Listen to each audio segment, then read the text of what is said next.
من يهده الله فلا مضل له ومن يضلل فلا هادي له وأشهد أن لا إله إلا الله وحده لا شريك له وأشهد أن محمدا عبده ورسوله أما بعد فإن أحسن الكلام كلام الله وأحسن الهدي هدي محمد صلى الله عليه وسلم وشر الأمور محدثاتها وكل محدثة بدعة وكل بدعة ضلالة وكل ضلالة في النار. قال الله تبارك وتعالى في القرآن المجيد: أعوذ بالله السميع العليم من الشيطان الرجيم. بسم الله الرحمن الرحيم. تبارك الذي نزل الفرقان على عبده ليكون للعالمين نذيرا الذي له ملك السماوات والأرض ولم يتخذ ولدا ولم يكن له شريك في الملك وخلق كل شيء فقدره تقديرا واتخذوا من دونه آلهة لا يخلقون شيئا وهم يخلقون ولا يملكون لأنفسهم ضرا ولا نفعا ولا يملكون موتا ولا حياة ولا نشورا. وقال الذين كفروا إن هذا إلا إفك افتراه وأعانه عليه قوم آخرون فقد جاءوا ظلما وزورا. وقالوا أساطير الأولين اكتتبها فهي تملى عليه بكرة وأصيلا. قل أنزله الذي يعلم السر في السماوات والأرض إنه كان غفورا رحيما. اللهم صل على محمد وعلى آل محمد كما صليت على إبراهيم وعلى آل إبراهيم إنك حميد مجيد. اللهم بارك على محمد وعلى آل محمد كما باركت على إبراهيم وعلى آل إبراهيم إنك حميد مجيد. سبحانك لا علم لنا إلا ما علمتنا إنك أنت العليم الحكيم. بڑی بابرکت ہے وہ ذات کہ جس نے اپنے بندے پر فرقان قرآن پاک نازل کیا تاکہ وہ کل اہل عالم کے لیے برے انجام سے ڈرانے والا بن جائے. وہی ذات جو آسمانوں اور زمین کی بادشاہت کی مالک ہے اور جس نے نہ کسی کو بیٹا بنایا اور نہ ہی اس کی حکومت میں کوئی شریک ہے. اس نے ہر چیز کو پیدا کیا اور اس کا ٹھیک ٹھاک اندازہ کیا اور لوگوں نے اللہ کے سوا کئی اور الہ بنا ڈالے اور کوئی چیز تو وہ کیا پیدا کریں گے، وہ تو خود پیدا کیے گئے ہیں. انہیں خود اپنے نفع اور نقصان کا کوئی اختیار نہیں ہے اور نہ ہی انہیں کسی کو مارنے یا زندہ کرنے کا اختیار حاصل ہے. کافر لوگ یہ بات کہتے ہیں کہ یہ قرآن تو محض جھوٹ ہے جسے اس نے خود بنا ڈالا اور کچھ دوسرے لوگوں نے اس کام میں اس کی مدد کی. کتنا بڑا جھوٹ اور ظلم ہے جس پر یہ لوگ اتر آئے ہیں. کافر یہ بھی کہتے ہیں یہ تو پہلے لوگوں کی داستانیں ہیں جنہیں اس نے نقل کرا لیا ہے. سو وہی داستانیں صبح و شام اس کے پاس پڑھ کر سنائی جاتی ہیں. آپ ان سے کہیے قرآن کو اس ذات نے نازل کیا ہے جو آسمانوں اور زمینوں کے بھید جانتا ہے اور یقیناً بہت بخشنے والا اور رحم کرنے والا ہے۔ آیت نمبر 1 تا 6 سورہ الفرقان۔ سامعین محترم، رمضان مبارک کی بابرکت اور خوبصورت ایام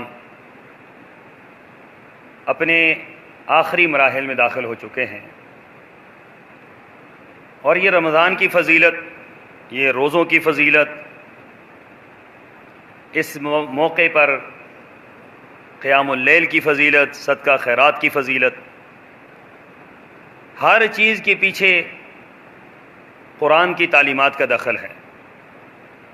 بنیادی طور پر اس مہینے کی تمام تر فضیلتوں کا محور قرآن پاک۔ اللہ تعالیٰ نے رمضان کا جو تعارف کروایا کہ شہر رمضان الذی انزل فیہ القرآن ھدی للناس وبینات من الھدی والفرقان، کہ رمضان کا مہینہ یہ کیا ہے، اس کا تعارف کیا ہے؟ انزل فیہ القرآن، کہ اس مہینے کے اندر قرآن نازل ہوا ہے۔ اس مہینے کا بابرکت ہونا، اس مہینے کا عظیم ہونا، اس مہینے کا باعث خیر ہونا، اس مہینے کی تمام تر فضیلتیں اور مناقب، اس کے پس منظر میں نزول قرآن کا واقعہ ہے۔ ھدی للناس وبینات من الھدی والفرقان۔ اب قرآن کیا ہے؟ قرآن لوگوں کے لیے ہدایت ہے، واضح احکامات ہیں، اور حق اور باطل کے درمیان فرق کرنے کے لیے قرآن سب سے بہترین چیز ہے۔ قرآن اللہ تعالیٰ کا وہ عظیم تحفہ ہے امت مسلمہ کے لیے کہ اس سے بڑھ کر عظیم تحفہ دنیا کا کوئی نہیں ہے۔ جس کو قرآن پاک کے متعلق معاملات سمجھ آ گئے، اور جو قرآن پاک کے حقائق کو سمجھ گیا، معارف کو سمجھ گیا، اس کے اصولوں کو سمجھ گیا، اس کے حلال و حرام کو سمجھ گیا، اس کے احکامات کو سمجھ گیا، سمجھ گئے کہ اس کی دنیا اور آخرت دونوں بہتر ہو گئے۔ دیکھیے قرون اولیٰ کے لوگوں کے پاس کیا چیز تھی، ان کی ترقی کا راز کیا تھا۔ آج دنیا یہ بات کہتی ہے نا کہ ان کے گھوڑوں نے پوری دنیا کو اپنی سموں کے نیچے رون ڈالا تھا، یہاں تک کہ طارق ابن زیاد نے سمندر کے کنارے کھڑے ہو کر یہ بات کہی تھی کہ اگر مجھے یہاں سے آگے پتہ ہو کہ یہاں سے آگے بھی کوئی سمندر کی اس سائڈ پر بھی کوئی اللہ کی مخلوق ہے تو میں وہاں بھی پہنچ جاؤں اس قرآن کی تعلیمات کو لے کر۔ کشتیاں وہ اپنی جلا ڈالتے تھے کہ اس کے بعد ہمیں کسی اور چیز کی واپس جانے کی ضرورت ہی نہیں ہے پیچھے۔ وہ اپنے گھوڑوں کو پورے لشکروں کو سمندر کے اندر ڈال دیتے تھے بغیر کسی ڈر اور خوف کے۔ کیوں؟ کہ ان کو قرآن پاک پر عروج حاصل تھا۔ انہیں پتہ تھا کہ قرآن پاک ہم پڑھتے ہیں، قرآن پاک کے احکامات کو ہم جانتے ہیں، اور قرآن پاک نے اصول وضع کیے ہیں، ان پر ہم چلتے ہیں، ہمارے لیے کوئی مسئلہ بڑا مسئلہ نہیں۔ اس لیے کبھی اگر وہ جنگل میں چلے جاتے تو جنگلوں میں جا کر وہ اس مخلوق کو مخاطب ہوتے کہ جو کسی کی بات سنتی نہیں ہے۔ درندے اور جانور ان کو جا کر کہتے تھے کہ یہاں سے تم نکل جاؤ، ہم یہاں پہ رہنے کے لیے آئے ہیں۔ تو درندے جنگلات کو خالی کر کے چلے جاتے تھے کہ یہاں محمد صلی اللہ علیہ وسلم کے غلام رہنے کے لیے آ گئے ہیں، اب ہم یہاں پر نہیں رہ سکتے۔ حضرت عمر فاروق کی خلافت کی دنیا مثال دیتی۔ چشم فلک نے 1400 سال میں ایسا حکمران دنیا کے اندر نہیں دیکھا۔ تو حضرت فاروق اعظم رضی اللہ تعالیٰ عنہ کس یونیورسٹی کے فاضل تھے؟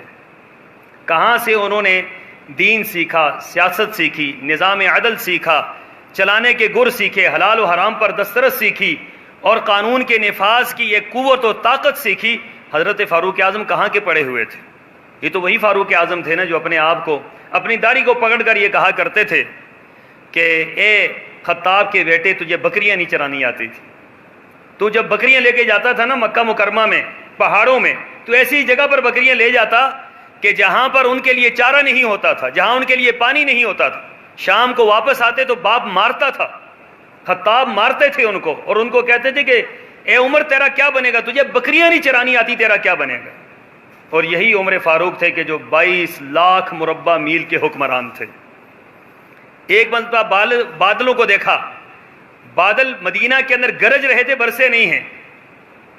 تو بادلوں کو مخاطب کر کے حضرت فاروق اعظم نے یہ فرمایا تھا کہ جہاں کہیں بھی برسو گے، مثلا یہاں نہیں برسو، جہاں چلے جاؤ، شرق و غرب میں چلے جاؤ، شمال اور جنوب میں چلے جاؤ، تم جہاں برسو گے وہاں سے جو خراج نکلے گا، وہاں سے جو زمین سے نعمتیں نکلیں گی وہ مدینہ طیبہ ہی کی طرف آئیں گی۔ کیوں کہ جہاں تک تیرے برسنے کی جگہ ہے وہاں تک میری حکمرانی پہنچ چکی ہے۔ تو یہ پوری دنیا کے اوپر جو ان کی دسترس ہوئی، حضرت فاروق اعظم خود فرمایا کرتے تھے کہ ہمیں تو کچھ پتہ ہی نہیں تھا، ہمیں تو بکری چرانی نہیں آتی تھی، ہم تو مکہ مکرمہ کے بدو لوگ مشہور تھے، ہمیں تو اونٹوں سے شغف تھا، ہمیں بھیڑ بکریوں سے شغف تھا، اور ہم زیادہ سے زیادہ اور کچھ نہیں تو ہم اچھی گفتگو کر لیا کرتے تھے، فصاحت اور بلاغت پر ہمیں عبور تھا۔ لیکن اس قرآن پاک نے ہماری دنیا ہی بدل کے رکھ دی، اس قرآن پاک نے ہمارے منظر ہی بدل کے رکھ دی، اس قرآن پاک نے ہماری جھنڈے گاڑ دیے دنیا کے اوپر، ہماری عظمت کے اور ہماری دہشت کے پوری دنیا کے اوپر جھنڈے گاڑ دیے کہ ہم نے اس قرآن پاک کو اپنا معلم بنا لیا، اس قرآن پاک کو اپنا رہبر بنا لیا، اس قرآن پاک کو اپنا مقتدا بنا لیا، اس قرآن پاک کو ہم نے اپنے آگے رکھ لیا، اور اس قرآن پاک کو ہم نے سیکھا، جو قرآن پاک کہتا رہا ہم اس پر عمل کرتے رہے۔ آج دنیا کے اوپر جو مسلمانوں کو عبور حاصل ہے اور دنیا کے اوپر جو مسلمانوں کو عزت حاصل ہے وہ صرف اس قرآن کی وجہ سے۔ آپ صحابہ کرام، سب صحابہ کرام کو دیکھیں کہ صحابہ کرام کی زندگی میں جو چیز سب سے زیادہ، جس چیز کو فوقیت حاصل تھی وہ کیا تھی؟ وہ اللہ کا قرآن تھا۔ صحابہ کرام کے ہاں کس کو عظمت دی جاتی تھی؟ لیکن رسول اللہ صلی اللہ علیہ وسلم جب کسی کو بھی کمانڈر بنا کر بھیجتے، کسی دستے کی قیادت سونپتے تھے، تو آپ علیہ الصلوۃ والسلام پھر انٹرویو لیتے تھے، اور ان میں سے جو جتھا بھیجا جاتا ان میں سے سب سے زیادہ جو قرآن پر عبور جس کو ہوتا، قرآن قاری ہوتا، عالم ہوتا قرآن کا، اس کو دستے کا حکمران بنا لیا جاتا، اگرچہ وہ چھوٹا ہی کیوں نہ ہو۔ اسامہ بن زید کا واقعہ آپ کو معلوم ہے، حضرت اسامہ کا، کہ رسول اللہ صلی اللہ علیہ وسلم مرض الوفات کے اندر حضرت اسامہ بن زید کو ایک بہت بڑے لشکر کا سربراہ بنا دیا تھا، کمانڈر بنا دیا تھا، جنرل بنا دیا تھا۔ تو کہنے والوں نے کہا کہ بڑے بڑے صحابہ کرام موجود ہیں، خالد بن ولید جیسے لوگ موجود ہیں اور بڑے بڑے اکابر صحابہ موجود ہیں، تو آپ ان کو کیوں نہیں بناتے؟ تو اس پر صحابی نے یہ بات کہی تھی کہ آپ اسامہ بن زید کی عمر کو نہ دیکھیں کہ اسامہ بن زید کی عمر کم ہے اور اسامہ بن زید کم تجربہ کار ہیں، اسامہ بن زید کو جو قرآن پر عبور ہے وہ ان میں سے کسی کو حاصل نہیں۔ جس کو قرآن پر عبور ہے اس کو ہر چیز پر عبور ہے، دنیا کی سیاست ہو، دنیا کی معیشت ہو، دنیا کی معاشرت ہو، دنیا کا امن و امان ہو، دنیا کا نظام عدل ہو، نظام انصاف ہو، دنیا کے اندر اعتدال ہو، دنیا کے اندر حقوق العباد ہو، حقوق اللہ ہو، کوئی بھی چیز ہو، اگر آپ اس کو کامیابی سے چلانا چاہتے ہیں جس طرح قرن اولیٰ کے لوگوں نے چلائی، تو آپ کو قرآن پاک کے اصول اور ضابطے یہ اٹھانے پڑیں گے۔ اس کے مطابق اگر آپ شروع کر دیں تو ہر چیز آپ کی بہترین اور ہر چیز آپ کی اعلیٰ اور ہر چیز آپ کی خوبصورت بن جائے گی۔ آج یہی نقطہ اگر امت کو سمجھ آ جائے کہ ہم کس چیز کو چھوڑ چکے ہیں، ان اللہ یرفع بہذا الکتاب، اللہ تعالیٰ نے رسول اللہ صلی اللہ علیہ وسلم کی زبان مبارک سے یہ بات ارشاد فرمایا کہ کہہ دیجئے کہ ان اللہ یرفع بہذا الکتاب، اللہ اس کتاب کے ذریعے بعض لوگوں کو عظمت دے گا۔ کتاب کو پکڑیں گے، قرآن پاک کو سمجھیں گے، اس پر عمل کریں گے، حلال کو حلال جانیں گے، حرام کو حرام جانیں گے، اس کے احکامات کو اپنی زندگی کا منبع اور محور بنائیں گے، اس کی ایک ایک ہدایت پر عمل کریں گے۔ ان اللہ یرفع بہذا الکتاب، اللہ تعالیٰ ان لوگوں کو دنیا کے اندر رفعت عطا کرے گا، بلندی عطا کرے گا۔ زوال امت کے اسباب میں سے ایک بڑا سبب کیا ہے؟ وَيَضَعُ بِهَا آخَرِينَ، فرمایا کہ زوال امت کا ایک بڑا سبب یہ ہوگا کہ لوگ قرآن کو چھوڑ دیں گے، قرآن کو چھوڑنے کی وجہ سے اللہ ذلیل و رسوا کر دے گا، قرآن کو چھوڑنے کی وجہ سے ذلت اور رسوائی مقدر بن جائے گی۔ کیوں قرآن کو جب چھوڑ دیا تو آپ کے پاس کون سی کتاب ہے کہ جس کو لے کر آپ میدان کے اندر آئیں گے؟ کون سا چیلنج ہے جو آپ دنیا کو دیں گے؟ کون سی معیشت ہے جو آپ دنیا کے سامنے پیش کریں گے؟ کون سی معاشرت ہے جو آپ دنیا کے سامنے پیش کریں گے؟ کون سا نظام عدل ہے جو دنیا کے سامنے پیش کریں گے؟ کون سا نظام معیشت ہے جو دنیا کے سامنے پیش کریں گے؟ کوئی نظام آپ کے پاس نہیں ہے۔ آپ قرآن کو چھوڑ دیں، ہر نظام کے اندر خرابیاں موجود ہیں، یہ واحد اللہ کا قرآن ہے جس کے اندر کوئی خرابی نہیں ہے، جس کے اندر کوئی ٹیڑھ پن نہیں ہے، جس کے اندر کوئی کمی نہیں ہے، جس کے اندر کوئی کوتاہی نہیں ہے۔ اس کا ایک ایک حرف اللہ تعالیٰ کی طرف سے نازل شدہ ہے اور عظیم ہے اور بہترین ہے، اور دنیا کا کوئی انسان اس کو چیلنج نہیں کر سکتا۔ دنیا کے ہر نظام کے مقابلے میں لوگوں نے نظام نکال لیے۔ کمیونزم کے مقابلے میں سوشلزم آیا، سوشلزم کے مقابلے میں جمہوریت آئی، جمہوریت کے مقابلے میں آگے چل کر کوئی اور آپ اندھیر نگری دیکھیں گے، لیکن قرآن پاک کا چیلنج ابھی بھی برقرار ہے کہ قرآن پاک کے مقابلے میں دنیا کا کوئی اور نظام نہیں آ سکتا، ٹھہر سکتا ہی نہیں ہے، کھڑا ہی نہیں ہو سکتا۔ قرآن پاک کے اصول اتنے مستحکم ہیں، اتنے مضبوط ہیں، اتنی بنیاد اس کی مضبوط ہے۔ اس کی وجہ کیا ہے؟ دیکھیں، دنیا کا ہر کتاب لکھنے والا، کوئی بڑے سے بڑا رائٹر ہو، کوئی اپنے آپ کو امام الوقت کہتا ہو، لیکن جب کتاب شروع کرتا ہے تو شروع میں پیش لفظ لکھتا ہے، اور پیش لفظ میں یہ بات لکھی جاتی ہے کہ اس کتاب کے اندر کمی کوتاہی ہو سکتی ہے، آپ اس کتاب کی نشاندہی کریں گے کمی کی کوتاہی کی تو ہم اس کو دور کریں گے۔ ہر مؤلف، ہر مورخ، ہر تصنیف کرنے والا، ہر تالیف لکھنے والا، وہ اپنی کتاب کے شروع میں عاجزی اور درماندگی کا اظہار کرتا ہے کہ میری کتاب کے اندر غلطی موجود ہے۔ میں قربان جاؤں رب کے کلام پر کہ رب کا کلام جب نازل ہوا تو ہم شروع میں پڑھتے ہیں الف لام میم ذالک الکتاب لا ریب فیہ ھدی للمتقین۔ الف لام میم ذالک الکتاب لا ریب فیہ، سنو دنیا والو، ہر کتاب کے اندر غلطی ہے، لیکن اس کتاب کو پڑھنے سے پہلے یہ سوچ لینا کہ یہ کتاب لا ریب کتاب ہے، کوئی شک کائنات کے اندر انسان اس کے اندر پیدا ہی نہیں کر سکتا ہے۔ اس کے ایک حرف کے اندر، اس کی ایک زیر کے اندر، اس کی ایک زبر کے اندر، اس کے ایک حکم کے اندر، اس کے ایک احکام کے اندر کسی قسم کا رائی کے دانے کے برابر کوئی شک ہے ہی نہیں۔ لا ریب فیہ ھدی للمتقین، یہ ہدایت ہے مومنوں کے لیے، رہنمائی ہے مومنوں کے لیے۔ مومن اس سے رہنمائی لیں گے، جب تک مومن اس سے رہنمائی لیتے رہے مومن دنیا کے اندر عظیم رہے، کیونکہ یہ کلام اللہ عظیم ہے۔ جتنا یہ عظیم تھا اس کو تھامنے والے بھی عظیم بنے، اور آج جتنے ہم رسوا ہیں، آج جو ہمارے حالات ہیں، آج جو ہم پس رہے ہیں، آج جو ہم مٹ رہے ہیں، آج جو دنیا کے اندر ہماری حالت ہے، اس کی بنیادی وجہ یہ ہے کہ ہم نے قرآن کو چھوڑا ہے، ہم نے کبھی ادھر سے پکڑ لیا، کوئی بات ادھر سے پکڑ لی۔ آج ہمارا نظام تعلیم کون سا ہے؟ آج ہمارا نظام تعلیم قرآن کا نظام تو نہیں ہے۔ پوری دنیا کے مسلمانوں کا دیکھ لیں کہ لارڈ میکالے کا نظام آج ہمارا نظام تعلیم ہے۔ ہماری یونیورسٹیوں کے اندر اب بھی یہ بات پر بحث ہوتی ہے، کالجوں کے اندر بحث ہوتی ہے، اسکولوں کے اندر بحث ہوتی ہے کہ قرآن پاک کو لازمی قرار دیا جائے یا نہ دیا جائے۔ ایک مسلمان ملک ہو اور مسلمان معاشرہ ہو اور وہاں پر یہ بحث چھڑ جائے کہ قرآن پاک کو پڑھایا جائے یا نہ پڑھایا جائے۔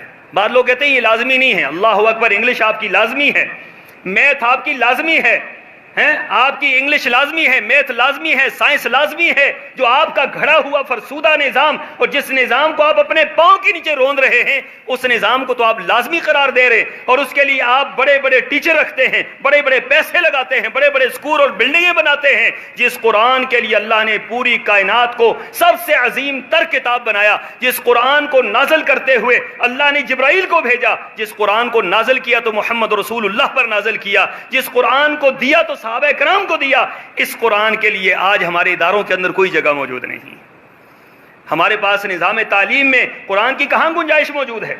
ہمارے ہاں نظام عدل میں آپ چلے جائیں، آپ کو کہا جائے گا یہ قرآن اپنی جگہ پر رکھیں، اس کے مطابق آپ کا فیصلہ نہیں ہو سکتا ہے۔ کون سے نظام کے مطابق فیصلہ ہوگا؟ ہم تو انگریز کے نظام کے مطابق فیصلہ کریں گے۔ 70 سال بیت گئے، انگریز کے اس گندے اور فرسودہ نظام سے ہماری جان نہیں چھوٹ گئی۔ لا الہ الا اللہ کہا تھا ہم نے، لا الہ الا اللہ کہا تھا۔ رمضان المبارک کے اندر پاکستان بنا، اور پاکستان بناتے ہوئے یہ نعرہ لگایا تھا کہ پاکستان کا مطلب کیا؟ لا الہ الا اللہ۔ لیکن افسوس کہ لا الہ الا اللہ سے ہم نے وفا نہیں کی۔ یا بنی اسرائیل اذکروا نعمتی التی انعمت علیکم وانی فضلتکم علی العالمین، اے بنی اسرائیل اوفوا بعہدی اوفی بعہدی وایای فارہبون، فرمایا کہ اے بنی اسرائیل اللہ سے وعدہ کیا ہو اس کی خلاف ورزی نہ کرو ورنہ بڑی مار کھاؤ گے۔ ہم نے اللہ سے کیا ہوا وعدہ کہ اللہ تو ملک دے دے، تو علاقہ دے دے، آزاد سلطنت دے دے، آزاد ملک دے دے، تیرا قرآن ہم نافذ کریں گے، تیری نبی کی زندگی نافذ کریں گے، قرآن اس کا نظام عدل ہوگا، نظام معیشت ہوگا۔ آج دیکھ لیں 70 سال بیت گئے، جس پر کسی کو اعتراض ہی کوئی نہیں ہے، اس کو آج تک ہم نافذ نہیں کر سکیں۔ جس کے ایک لفظ پر کسی کو اعتراض نہیں ہے. آپ نے آئین بنایا 100 اعتراض ہوتا ہے, آپ نے دستور بنایا 100 اعتراض ہوتا ہے, آپ ترمیمی بل لے کر آتے ہیں 100 اعتراض ہوتا ہے, آپ کوئی اور بات کرتے ہیں اس پر بڑی بحث ہوتی ہے, بڑا مجادلہ ہوتا ہے, بڑے مباہلے ہوتے ہیں, بڑی بحث و تمہیس ہوتی ہے. یہ مانا جائے نہ مانا جائے, اللہ کے بندو یہ قرآن ہے, اس کے تو ایک لفظ کے اوپر, ایک حکم کے اوپر, ایک جملے کے اوپر, ایک اس کے لفظ کے اوپر کسی کو اعتراض ہی نہیں ہے, نہ کوئی بات کر سکتا ہے. اس کو نافذ کرنے میں کیا مسئلہ ہے؟ اگر یہ ہمارا نظام عدل ہوتا تو آج ہمارے بچے جو ہیں وہ درندگی کا شکار نہ ہوتے, معصوم بچے درندگی کے شکار نہ ہوتے, معصوم بچیاں گھروں سے جا کر لٹ پٹ کر قتل کے کوڑے کرکٹ میں ان کی لاشیں نہ پھینکی جاتی. اگر نظام عدل آپ کا قرآن ہوتا تو آج یہ ظالمانہ نظام آپ پر مسلط نہ ہوتا, جس کے اندر امیر سے امیر ہوتا جا رہا ہے, غریب تو غریب تر ہوتا جا رہا ہے. یہ سارے کا سارا ظلم, یہ معاشرے کا جبر, یہ ناانصافی, یہ معاشرے کی ناہمواری, یہ ساری کی ساری اس بنا پر ہے کہ ہم نے اللہ کے قرآن کو نافذ نہیں کیا ہے. آپ دنیا کا بہترین آئین بنا لیں, آپ کے آئین کے اندر کمیاں موجود ہیں, کوتاہیاں موجود ہیں. کون پوچھتا ہے آئین کو؟ مجھے بتلا دیں. آئین کے پہلے 100 صفحات تو آج تک کسی نے کھول کر نہیں دیکھے.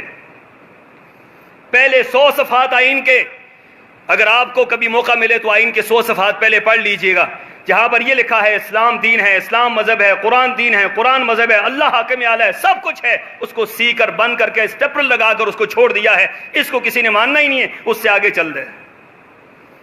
تو پھر بتلائیے کہ ہماری عظمت کہاں ہوگی؟ ہم نے عظیم چیز ہی چھوڑ دی ہے. آج نظام آپ کے پاس نظام معیشت کون سا ہے؟ سودی نظام سے جان چھوٹ گئی آپ کی. جس قرآن نے 1400 سال پہلے فَأَذَنُوا بِحَرْبٍ مِّنَ اللَّهِ وَرَسُولِهِ فرمایا, خبردار یہ جو سودی نظام ہے یہ اللہ اور اس کے رسول کے ساتھ جنگ ہے, اللہ اور اس کے رسول کے ساتھ جنگ ہے, اللہ اور اس کے رسول کے ساتھ لڑائی ہے, اللہ اور اس کے رسول کے ساتھ یہ کھلی مخالفت اور مخاصمت ہے. یہ قرآن پاک کا اعلان ہے. 70 سال بیت گئے ہیں مسلمانوں, آپ نظام معیشت جو سود پر مشتمل ہے, جس میں آپ ہزاروں نہیں کروڑوں, لاکھوں نہیں کروڑوں روپیہ دے چکے ہیں ورلڈ بینک کو سود کی مد میں. سود دیتے ہیں, سود لیتے ہیں, سود پھیلاتے ہیں, سود کے لیے کوشش کرتے ہیں, محنت کرتے ہیں. کاش اتنا نظام معیشت جو اسلامی ہے اس پر محنت کی ہوتی, آج آپ کے ملک کا نقشہ دنیا میں کچھ اور ہوتا.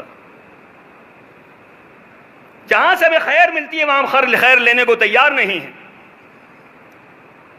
کیوں کہا جاتا ہے کہ ایک ناکام ریاست بن گئی ہے؟ ناکام ریاست اس لیے کہا جاتا ہے کہ کامیابی کے پیچھے چلے ہی نہیں ہے. دنیا کا سب سے کامیاب انسان محمد رسول اللہ صلی اللہ علیہ وسلم تھے. دنیا کی سب سے کامیاب کتاب قرآن پاک ہے, کامیاب دین اسلام ہے. جب تک ان کو ہم نہیں پکڑیں گے ہم کہاں کامیاب ہو سکتے ہیں؟ پھر تو ہم نے اندھیرے میں ٹامک ٹوئیاں مارنی ہیں, اندھیر نگری میں ہم نے جانا ہے, ہمیں راستے نہیں ملنے. یاد رکھیں, جب تک ہم قرآن کے خطوط کو, قرآن کے احکامات کو, قرآن کے ضوابط کو جب تک نافذ نہیں کریں گے. دیکھیں رسول اللہ صلی اللہ علیہ وسلم کے مبارک زمانہ میں صحابہ کرام میں شہید ہوئے صحابہ تو سارے شہید تھے. غزوہ احد ہے, سب شہید ہیں, تو شہید ہی ہوتا ہے. لیکن اللہ اکبر, قربان جائیں, آپ نے ہمیں پیغام دینا تھا. قبریں کھودی گئی, ایک ایک قبر کے اندر 2-2 3-3 کو ڈالنا تھا. کفن پہنانے تھے, کفن بھی تھوڑے تھے. رسول اللہ صلی اللہ علیہ وسلم کے پاس صحابہ ہے, اللہ کے رسول یہ بتلائیے کہ اب کفن کس کو پہنایا جائے, اور قبر کے اندر پہلے کس کو اتارا جائے, اور قبلہ رخ پہلے کس کو رکھا جائے؟ آپ حکم صادر فرمائیں. آپ نے فرمایا شہداء صحابہ میں سے دیکھو, جس کو قرآن زیادہ یاد ہے اس کو کفن پہنا دو, جس کو قرآن زیادہ یاد ہے اس کو قبر کے اندر پہلے اتار دو, جس کو قرآن زیادہ یاد ہے اس کو قبلے کی طرف کر دو, دوسرے کو پیچھے کر دو. اللہ اکبر, مرتے ہوئے بھی شہید کو یہ دیکھا جا رہا ہے کہ اس کا قرآن کے ساتھ تعلق کتنا ہے. مرتے ہوئے شہید کو یہ دیکھا جا رہا ہے. ہم تو دنیا کے اندر اس کو نہیں دیکھ رہے, اور دنیا کے اندر ہم اس کو چھوڑ چکے ہیں. ہماری آنکھیں کھلی ہیں, ہم نے اس کو چھوڑ دی. مرتے ہوئے یہ دیکھا جا رہا ہے کہ اس کو قرآن زیادہ یاد ہے. اور صحابہ کرام نے پوچھا, اللہ کے رسول مصلی پر کون کھڑا ہو؟ یہ مصلی امامت ہے, یہ قیادت ہے, یہ رسول اللہ کی نیابت ہے, اس پر کون کھڑا ہو؟ فرمایا کہ یاد رکھو, اپنے میں سے دیکھ لو, سب سے زیادہ جو قرآن کا پڑھا ہوا ہے, قرآن کا عالم ہے, اس کو اپنے مصلی کا امام بنا لو. کیوں؟ وہ صحیح راستے پہ, تمہیں صحیح راستے پہ رکھے گا. اس نے صحیح رسی پکڑی ہوئی ہے, تم اس کی رسی صحیح مضبوطی سے پکڑ لو, اس کے پیچھے کھڑے ہو جاؤ. صحابہ کرام نے دیکھا, ایک بستی میں گئے, دیکھا اس بستی میں اسی اصول کو دیکھنے کے لیے لوگوں کو بلا لیا کہ بھئی آپ کو قرآن کتنا یاد ہے، آپ کو دیکھا گیا تو ایک بچہ کھڑا ہوا، سب سے زیادہ قرآن، 6 سال کا بچہ، سب سے زیادہ قرآن اس کو یاد ہے۔ تو صحابہ کرام نے یہ نہیں سوچا کہ 6 سال کا بچہ ہے، بڑے بڑے صحابہ پیچھے موجود ہیں، بزرگ موجود ہیں، پڑھے لکھے موجود ہیں، بڑے بڑے سردار موجود ہیں۔ محمد رسول اللہ صلی اللہ علیہ وسلم نے فرمایا تھا کہ مصلی پہ وہ کھڑا ہوگا جو قرآن کا حافظ ہو، عالم ہو، وہ کھڑا ہوگا۔ صحابہ کرام نے 6 سال کا بچہ پکڑا اور اپنا امام بنا لیا۔ وہاں یہ نہیں دیکھا گیا کہ امام کس کو بنانا ہے، جو قرآن پڑھنے والا ہو امام۔ حضرت عمر رضی اللہ تعالیٰ عنہ یہ دیکھتے تھے کس کو بنانا ہے گورنر، وزیر اعلیٰ کس کو بنانا ہے، علاقے کے اندر رہنمائی کرنے کے لیے کس کو بھیجنا ہے۔ حضرت عمر سب سے پہلے انٹرویو لیتے ہوئے یہ پوچھتے تھے قرآن کتنا یاد ہے، جس کو قرآن یاد ہوتا اس کو گورنر بنا دیتے، جس کو قرآن یاد نہیں ہوتا تھا اس کو پیچھے ہٹا دیتے۔ کئی صحابہ کرام جو گورنر بنے صرف قرآن کی وجہ سے بنے، جو مختلف علاقوں کے اندر ان کو بنا کر بھیجا گیا، نگران بنا کر بھیجا گیا، رہنما بنا کر بھیجا گیا، علاقے کی اصلاح کے لیے بھیجا گیا۔ بنیادی وجہ کیا تھی؟ صرف قرآن کے ساتھ تعلق تھا۔ جس کا قرآن سے جتنا تعلق مضبوط ہوتا اس کو اس کا رہنما بنا دیا جاتا۔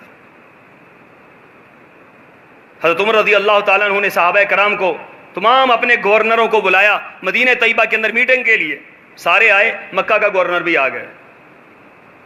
پوچھا مختلف لوگوں سے آپ کس کو گورنر پیچھے بنا کر آئے، آپ کس کو بنا کر آئے۔ مکہ کے گورنر سے پوچھا کہ آپ کس کو وہاں پر گورنر بنا کر آئے۔ اس نے کہا ہمارا ایک غلام ہے اس کو بنا کر آئے۔ اس نے کہا غلام کو گورنر بنا دیا؟ آزاد لوگ کدھر گئے، بڑے بڑے صحابہ کدھر گئے، بڑے بڑے لوگ کدھر گئے، غلام کو کیوں تم نے گورنر بنا دیا، کیا وجہ ہے؟ تو وہ کہنے لگا کہ غلام کو اس لیے گورنر بنایا ہے، اس غلام کا سب سے زیادہ اللہ کے قرآن کے ساتھ تعلق ہے۔ غلام کا قرآن کے ساتھ تعلق تھا، اللہ نے کیا کیا؟ اللہ نے اس کو آزاد لوگوں کے اوپر حکمران بنا دیا۔ اور آج ہم آزاد ہو کر بھی غلام ہیں، کیوں؟ کہ ہمارا قرآن کے ساتھ تعلق نہیں۔ ہم کہاں کے آزاد ہیں؟ ہم کہاں کے آزاد ہیں؟ مجھے یہ بتلا دیں۔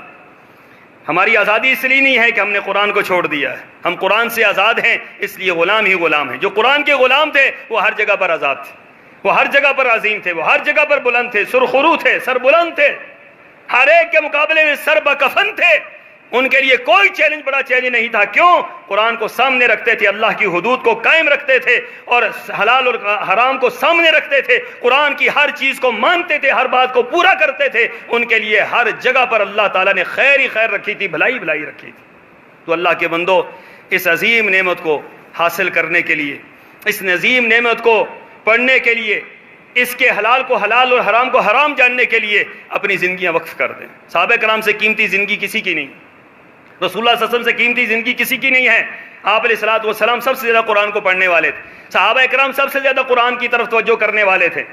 تو صحابہ کرام سب سے زیادہ، دیکھیں 1,00,000 صحابہ رسول اللہ صلی اللہ علیہ وسلم دنیا میں چھوڑ کر گئے، 1,00,000 صحابہ میں سے 1,00,000 صحابہ ہی حافظ قرآن تھے، کوئی ایک بھی نہیں تھا جو حافظ قرآن نہ ہو۔ 1,00,000 صحابہ حافظ قرآن تھے، بوڑھے بھی حافظ قرآن، بچے بھی حافظ قرآن، جوان بھی حافظ قرآن، پوری کی پوری بستی حافظ قرآن تھی۔ حضرت فاروق اعظم کے دور میں 2,00,000 بندہ حافظ قرآن تھا مدینہ طیبہ کے اندر۔ حضرت عثمان غنی کے دور میں 3,00,000 افراد کی آبادی تھی مدینہ طیبہ کی، اور 3,00,000 افراد ہی حافظ قرآن تھے۔ اللہ اکبر! یہ معاشرہ جو اتنا خوبصورت معاشرہ تشکیل پا گیا تھا، اور جس کا نظام عدل دنیا کی مثال کوئی پیش نہیں کر سکتا ہے، اس کی بنیادی وجہ یہ تھی کہ لوگوں کو قرآن کے ساتھ تعلق تھا۔ میرے پاس وقت نہیں ہے، ورنہ قرآن کے ایسے موتی آپ کے سامنے میں رکھتا کہ قرآن کیسی کتاب ہے۔ اللہ تعالیٰ نے قرآن پاک میں مختصراً اللہ تعالیٰ نے قرآن کا تعارف قرآن کی زبان میں کروایا۔ فرمایا الف لام میم تلک آیات الکتاب المبین، یہ کتاب مبین ہے۔ انا انزلناہ قرآنا عربیا لعلکم تعقلون، یہ عربی کے اندر نازل ہوا ہے تاکہ تم اس سے نصیحت حاصل کرو۔ یہ کتاب مبین ہے۔ پھر یہ فرمایا کتاب احکمت آیاتہ، اس کی واضح آیات ہیں۔ ثم فصلت من لدن حکیم خبیر، پھر واضح آیات اللہ تعالیٰ نے کی ذات کی طرف سے نازل ہوئی ہیں۔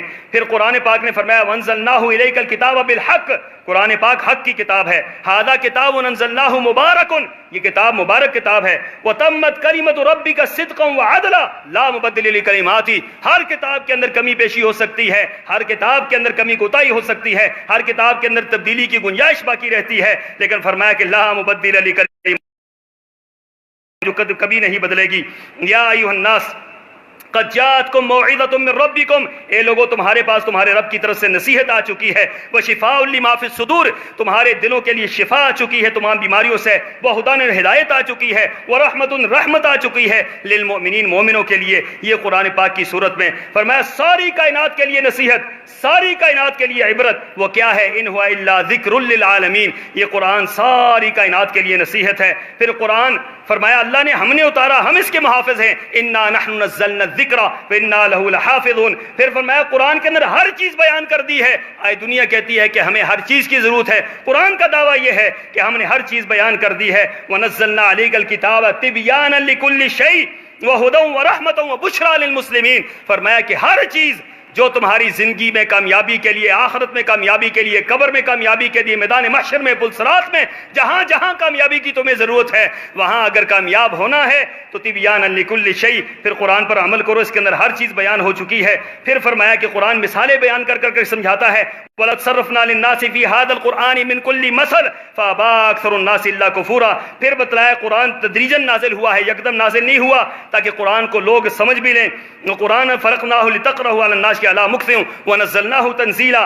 پھر فرمایا قرآن میں کوئی ٹیڑھ پن نہیں ہے، افراط اور تفریط نہیں ہے۔ الحمدللہ الذی انزل علی عبدہ الکتاب ولم یجعل لہ عوجا۔ پھر فرمایا قرآن پوری کائنات کے لیے پیغام ہے، بہترین پیغام ہے، پوری کائنات کا عظیم پیغام ہے۔ تبارک الذی نزل الفرقان علی عبدہ لیکون للعالمین نذیرا۔ پھر فرمایا کہ قرآن کو جبرائیل لے کر آئے ہیں، نزل بہ الروح الامین۔ پھر فرمایا قرآن کے اندر کوئی اختلاف نہیں ہے، قرآن اختلافات کو ختم کرتا ہے۔ ان هذا القرآن يقص على بني اسرائیل الاکثر الذی هم فیہ یختلفون۔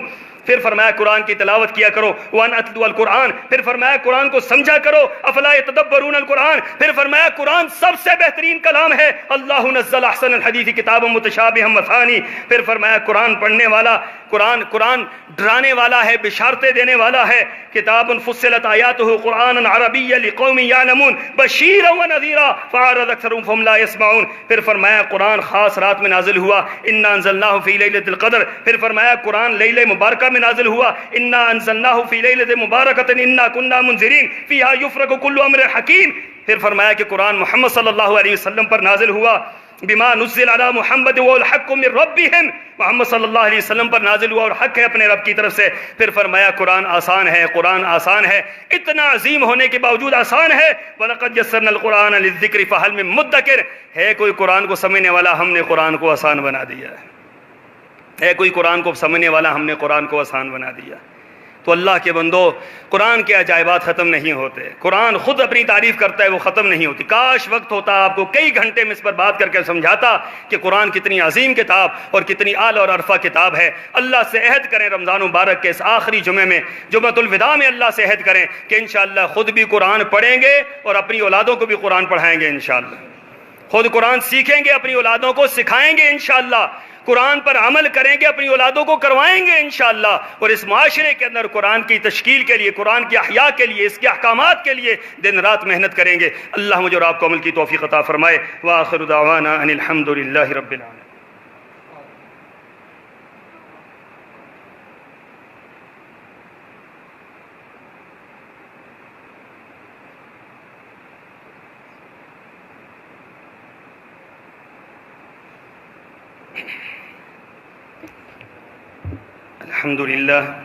الحمد لله نحمده ونستعينه ونستغفره ونؤمن به ونتوكل عليه ونعوذ بالله من شرور أنفسنا ومن سيئات أعمالنا من يهده الله فلا مضل له ومن يضلل فلا هادي له وأشهد أن لا إله إلا الله وحده لا شريك له وأشهد أن محمدا عبده ورسوله أما بعد فإن أحسن الكلام كلام الله وأحسن الهدي هدي محمد صلى الله عليه وسلم وشر الأمور محدثاتها وكل محدثة بدعة وكل بدعة ضلالة وكل ضلالة في النار قال الله تبارك وتعالى في القرآن المجيد أعوذ بالله السميع العليم من الشيطان الرجيم بسم الله الرحمن الرحيم لو أنزلنا هذا القرآن على جبل لرأيته خاشعا متصدعا من خشية الله وتلك الأمثال نضربها للناس لعلهم يتفكرون۔ سامعین محترم، رمضان مبارک ان قیمتی ایام میں اللہ تعالیٰ آپ کی عبادات کو قبول فرمائے اور اللہ تعالیٰ آپ کی ایک ایک عبادت جو آپ نے کی ہے اللہ اس کے بدلے میں آپ کو جنت عطا فرمائے، اور اللہ تعالیٰ ہماری کمی کوتاہیوں کو معاف فرمائے، اور اللہ تعالیٰ رمضان مبارک کے اندر یہ جو ایک وبا آئی ہے پوری دنیا کے اوپر، اللہ اس وبا کو دور فرمائے۔ 2-3 اعلانات ہیں۔ پہلا اعلان تو یہ ہے کہ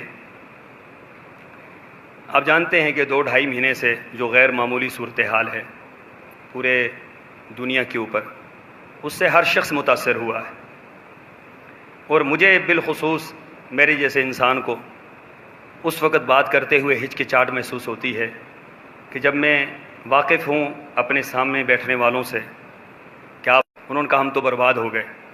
میں اللہ کا لاکھ شکر ہے ہم برباد نہیں ہوئے، اللہ تعالیٰ لاکھ لاکھ شکر ہے۔ مساجد بہت بڑا نیٹ ورک ہے، بہت بڑا نیٹ ورک، مدارس بہت بڑا نیٹ ورک ہے،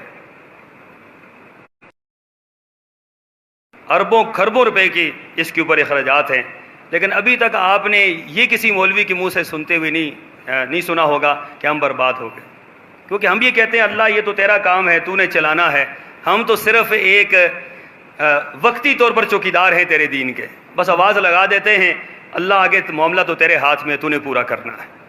تو یقیناً ہر طبقہ متاثر ہوا ہے، اور مجھے ہچکچاہٹ ہے کہ میں آپ سے یہ بات کہوں، لیکن اس لیے کہہ رہا ہوں کہ اس سال میں ہم ایک مرتبہ ضرور کہتے ہیں جمعۃ الوداع میں مسجد کے حوالے سے، اور جو حالات گزر چکے ہیں، مسجد ہماری تو تقریباً مہینہ ڈیڑھ بند رہی ہے، یار بات ہے لوگوں کا آنا جانا جب نہیں ہے تو سارے کے سارے معاملات اس کے ساتھ ہی ختم ہو جاتے ہیں، اور مسجد یہ اخراجات جو کہ تو ہیں، جو تنخواہیں ہم نے دینی ہے 1,18,000 تنخواہوں کی مد میں جاتا ہے مہینے کا، وہ تو لامحالے جائے گا، ان کو ہم فارغ تو نہیں کر سکتے، وہ ہمارے ساتھ منسلک لوگ ہیں، مسجد کے اندر اتنے افراد موجود ہیں، تو اس مرتبہ جو اضافی ہم دیتے تھے، جس طرح فیکٹری والوں کو بونس مل جاتا ہے تو ہم کچھ اضافی دے دیتے تھے، لیکن اس مرتبہ وہ اضافی کھاتہ بھی ہم نے بند کر دیا ہے۔ وجہ یہ ہے کہ میرے خیال میں بھی ہمارے اخراجات کا معاملہ ہی نہیں سمجھ آ رہا کہاں سے کہاں جا رہا ہے، تو یہ چیزیں کیسی مینیج ہوں گی۔ میری آپ سے گزارش یہ ہے، میں آپ کو آزمائش میں نہیں ڈالنا چاہتا، میں نے اس ایک پیغام کو آپ کے سامنے رکھ دیا ہے، یہ اللہ کے گھر کے معاملات ہیں، اور اس ایک گھر کے نہیں، ہر گھر کا یہی مسئلہ ہے، ہر گھر کا تقریباً یہی مسئلہ ہے، اس کو چلانا آپ ہی کی ذمہ داری ہے، اور آپ ہی لوگوں نے اس طرف توجہ کرنی ہے کہ کسی صورت میں یہ بیٹھنے نہ پائے، کسی صورت میں یہ یہاں کے لوگ پریشان نہ ہوں، کسی صورت میں ایسا نہ ہو کہ یہ چلتے ہوئے پنکھے بند ہو جائیں یا لائٹیں بند ہو جائیں، ایسا نہیں ہونا چاہیے۔ اس کے لیے آپ کو ضرور بالضرور، آپ پہلے بھی کرتے ہیں، اب بھی آپ نے کرنا ہے، لمبی چوڑی تفصیلات ہی میں آپ کے سامنے وہ بیان نہیں کر سکتا، لیکن بہرحال میری گزارش یہ ہے کہ مسجد کے حوالے سے مسجد کو یاد رکھیں، پھر مدرسے کے حوالے سے جو ہمارا جامعہ ہے اس کے حوالے سے اپنی زکوٰۃ ضرور دیں، فطرانہ ضرور مدرسے کو دیں۔ سب سے بہترین مصارف میں جو خاموش مصرف ہے اور جو بہترین مصرف ہے زکوٰۃ کا، صدقات کا، خیرات کا، فطرانے کا، وہ مدارس ہوتے ہیں۔ تو الحمدللہ آپ کے یہاں مدرسہ ہے اور یہاں اچھی خاصی تعداد بچوں کی پڑھتی ہے، اور 2 قاری صاحبان یہاں پڑھاتے ہیں، نیچے 7 خواتین یہاں نیچے پڑھاتی ہیں الحمدللہ۔ تو یہ سارا ایک نظام ہے جو آپ کے چلتا ہے، اللہ تعالیٰ اس کی توفیق عطا فرمائے، اور اللہ تعالیٰ اس چراغ کو روشن رکھے، اور انشاءاللہ یہ چراغ روشن رہے گا انشاءاللہ۔ دوسری میری گزارش یہ ہے کہ عید الفطر انشاءاللہ العزیز ٹھیک 6 بجے ادا کی جائے گی۔ ہمارا خیال یہ تھا کہ ہم کھلے میدان میں پڑھیں گے، لیکن انتظامات نہ ہونے کی وجہ سے بیریئر سیل ہیں، وہاں سے باہر سے کافی ساری چیزیں ہم منگواتے ہیں، اس کے کناتیں وغیرہ آتی ہیں یا اسپیکر آتا ہے تو باہر سے نہیں آ سکتا، ممکن نہیں ہمارے لیے، یہاں کا لگانا ممکن نہیں ہے، تو اس بنا کہ صفوں کا معاملہ ایسا ہے کہ صفیں ہم نہیں بچھا سکتے، تو پھر مسجد ہی کا ماحول بہتر تھا، تو اس لیے ہم نے یہی سوچا کہ مسجد میں انشاءاللہ 6 بجے ادا کی جائے گی۔ اب نماز عید کے لیے یہ تھوڑا سا ہمیں تھا کہ آپ لوگ نماز عید کے لیے 2-3 اعلانات کر دیں۔ پہلی بات تو یہ ہے کہ آپ اپنی جانمازیں لے کر آیا کریں، یہ جو حالات ہیں نا، جن حالات سے ہم گزر رہے ہیں، تو آپ اپنے ساتھ ایک جانماز مستقل رکھ لیں، جو آپ کے جیسے کہا جاتا ہے نا، ہمارے یہاں ایک رومال رکھتے تھے یہاں کے ہزارہ کے لوگ، تو رومال ہر چیز میں کام آتا ہے، تو آپ ایک رومال رکھ لیں جو آپ کے لیے ہر وقت مسلح کا کام دے، تو یہ مستقل جہاں جائیں اپنی جانماز ساتھ لے کر جائیں، اور بالخصوص عید کے اجتماع کے اندر تو آپ کو جانماز ہر حال میں لے کر آنی ہے۔ دوسری بات یہ ہے کہ عید کے اجتماع کو ہم 2 حصوں میں تقسیم کرنے پر مجبور ہیں، ایک 6 بجے نماز، ایک 7 بجے نماز، لیکن بڑی نماز 6 بجے ہی ہوگی۔ مراد یہ ہے کہ ہمارا خیال یہ ہے کہ ہم انشاءاللہ ایک ہی نماز میں سارے فارغ ہو جائیں، اگر لوگ بڑھ جاتے ہیں تو پھر ہم لوگوں کو روک لیں گے باہر ہی، کیونکہ جس ڈسٹنس ہے، فاصلے سے لوگ کھڑے ہوتے ہیں تو لامحالہ لوگ بڑھ جائیں گے. تو اس میں ہمارا خیال یہ ہے کہ دوسری نماز پھر 7 بجے ہوگی، لیکن ہماری کوشش یہ ہوگی کہ ہم پہلی نماز میں آپ سب حضرات کو مینیج کر لیں. خواتین کو اوپر کا حال بھی ہم نے کھول لیا ہے، وہاں بھی لوگ آ جائیں گے، باہر بھی انشاءاللہ صفیں ہم بچھا دیں گے. تو انشاءاللہ 6 بجے آپ کو پتہ ہے ٹائم کی پابندی ہوتی ہے، تو 6 بجے انشاءاللہ نماز کھڑی ہو جائے گی. تمام حضرات وقت کی پابندی کریں. اور پھر جو پیغام ہے انتظامیہ کی طرف سے، حکومت وقت کی طرف سے کہ ماسک پہن کے آنے ہیں، پھر نماز عید کے بعد کسی کو گلے نہیں ملنا، سلام وغیرہ سے گریز کرنا ہے. جو صورتحال احتیاطی تدابیر آپ سن کے آپ کے اور ہمارے کان پک گئے ہیں، میرے خیال میں وہ سمجھانے کی آپ کو ضرورت نہیں ہے. احتیاطی تدابیر آپ لوگ ملحوظ خاطر رکھیں، اس لیے کہ اس کے اندر ہماری بچت بھی ہے، معاشرے کی بچت بھی ہے، اور اس کے اندر خیر بھی ہے. اللہ تعالی ہم سب کو عمل کی توفیق عطا فرمائے. اللهم اغفر للمؤمنين والمؤمنات والمسلمين والمسلمات الأحياء منهم والأموات. اللهم اعز الإسلام والمسلمين، اللهم انصر الإسلام والمسلمين. ربنا حسنة في الآخرة عذاب النار. ربنا فاغفر لنا ذنوبنا وكفر عنا سيئاتنا وتوفنا مع الأبرار. سبحان ربك رب العزة عما يصفون وسلام على المرسلين والحمد لله رب العالمين. صفیں درست فرمائیں.